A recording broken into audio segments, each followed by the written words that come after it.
Football offseason has officially begun, and the first major cut of the season has happened. The Miami Dolphins have released wide receiver Tyreek Hill. This move is not surprising to say the least. Miami was in some cap hell, and a lot of people were anticipating this move coming sooner rather than later. This move, along with a few other cuts they made earlier, does make the Miami Dolphins now cap compliant, so we're going to see what other major moves they make here to get some cap room to maybe attract some free agents. But with all that said, we're going to analyze what this means for the Dolphins and the top 5 destinations of where Tyreek Hill could be going next, outside of the Chiefs, because I just feel like that's the main take right now in a very likely scenario. So everyone outside of the Chiefs. But before we get too much further, I always want to ask that you leave a like, comment, and subscribe to this channel. It really does help me out here. It really helps me grow. And if you feel that I've earned it today, please feel free to hit that subscribe button and, catch some more videos, especially with the NFL draft coming, off season, everything like that. I do mostly NFL videos, but I do watch hockey, baseball, basketball, a little bit of everything. I want to thank every single one of you that's already subscribed, and we'll jump right into the video. As I mentioned, this move wasn't really surprising. Tyreek Hill tore his ACL and then basically destroyed his knee in week 4 against the New York Jets. Most of you remember that play. Tensions just seemed to be boiling over in Miami, and as Tyreek was even getting carted off, he was cheering and throwing his hands up saying yes, so yeah, I think everyone was anticipating this move. It was also reported the Dolphins are releasing a few other players like Bradley Chubb and James Daniels, amongst some other guys. This is not a knock on Tyreek, it's just the fact that he is going through a major rehab in his knee, and the amount of money that was going to be dedicated to him was not worth it. Not to mention, he is going to be 32 years old. Coming off of this injury, it's hard to bounce back from. Especially paying him the money that they are going to be paying him. It was a good move for the Dolphins, and ultimately good for Tyreek to be able to get out of what looked like a situation that he really didn't like anymore. It either means one of two things. Either the Dolphins are looking at a wide receiver in the draft, or they're going to be trying to ride this to a contract out as long as possible before they can financially cut him and save a lot of money against cap, and then attract players later and just get the best available players in the meantime. Either way, Tyreek leaving basically sends a clear message that the Miami Dolphins are basically going to be going full rebuild mode under their new head coach. But that's enough about the Dolphins. Let's talk about Tyreek and what the future holds for his career. Obviously, with this devastating knee injury, he does not look like he's going to be playing, another 10 to 15 years. Obviously, he's 32 years old as a wide receiver, but he still has a couple years left in the tank. Not performing as a true number 1 anymore, obviously, but he does still have enough in the tank to be a productive number 2 wide receiver.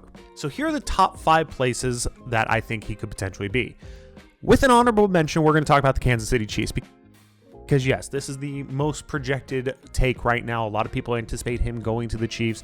It would make a lot of sense because he wouldn't have to be that number 1 anymore. They have Rashee Rice. He could basically play that number 2 role, basically get deep, what he needs to do, what he used to do in Kansas City, and it can help rebuild that Chiefs offense. So yes, it makes a lot of sense, but it's not fun for a video. So they are not going to be ranked in this video, but I do have them as a high likelihood. Starting at number 5, the Los Angeles Chargers.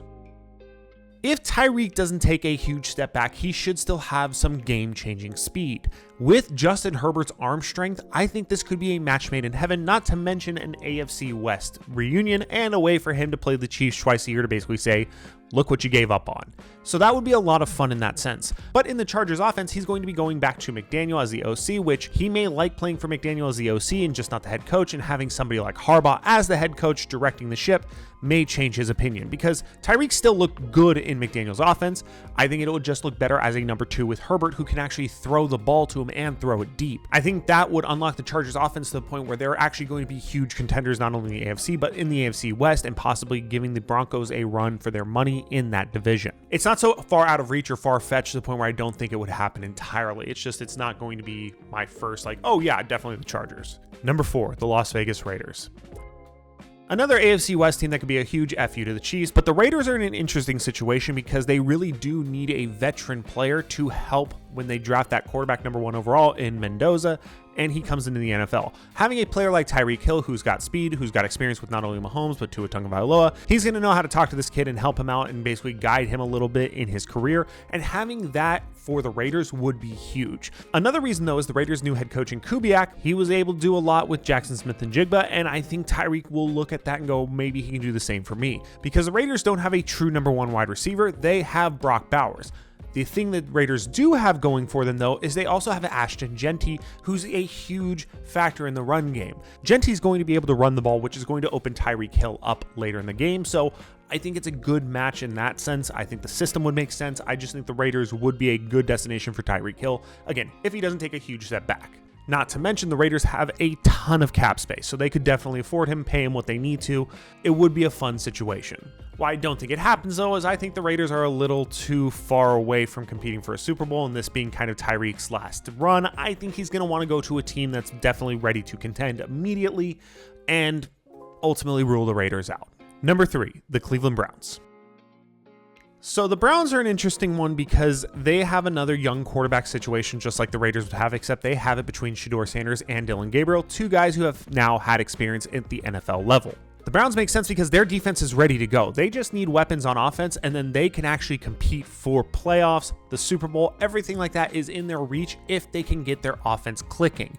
The Browns don't have a true number 1 wide receiver. They have Jerry Jeudy, who's a great receiver, don't get me wrong, but he's not a true number 1. He's more of a complementary piece. He would be a great complementary piece to Tyreek Hill and open that pass game up. The Browns also have huge draft capital that they could even go 2 offensive linemen the first round and help solidify that line to give the quarterback more time to open up Tyreek Hill. They also have a strong running back in Judkins. They have a lot going for them, and they just basically need a few offensive pieces to click and basically ride that into the playoffs. It would make a lot of sense to bring in a veteran like Tyreek Hill, same reason to, coach up Mendoza. He could do the same for the Browns. Makes a lot of sense. Why I don't think it happens is kind of the same reason as the Raiders is, they're not really going to be Super Bowl contenders. That defense makes them a little more interesting in my opinion because they're going to be a step closer than the Raiders, but not having that assurance at quarterback is going to bring a question of, is this going to be the right team for me?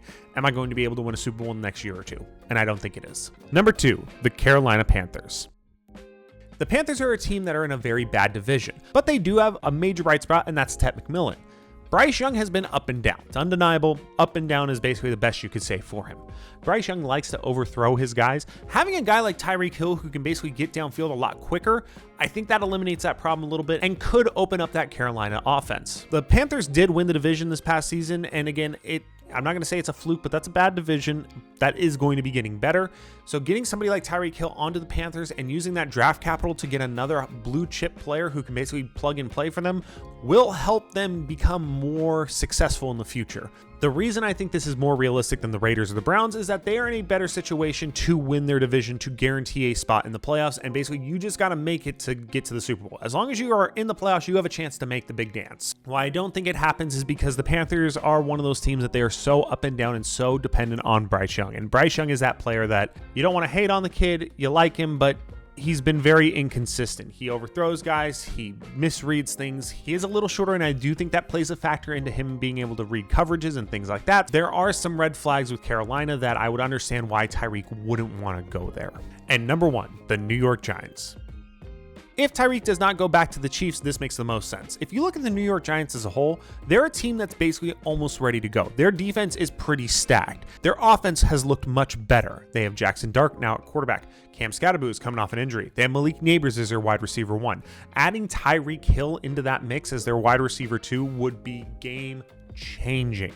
Not to mention, they just got John Harbaugh as their head coach. I think the Giants will be the quickest turnaround of any team of the hiring cycle right now. I think the Giants are going to dominate once they can get protection for Dart and get him another weapon, somebody like a Tyreek Hill. His speed alone and ability to spread out the field will make that offense click so much better because then you can even get Scatterboo running, you can get Malik Neighbors on a quick slant, you can get a lot of things going just with his speed alone.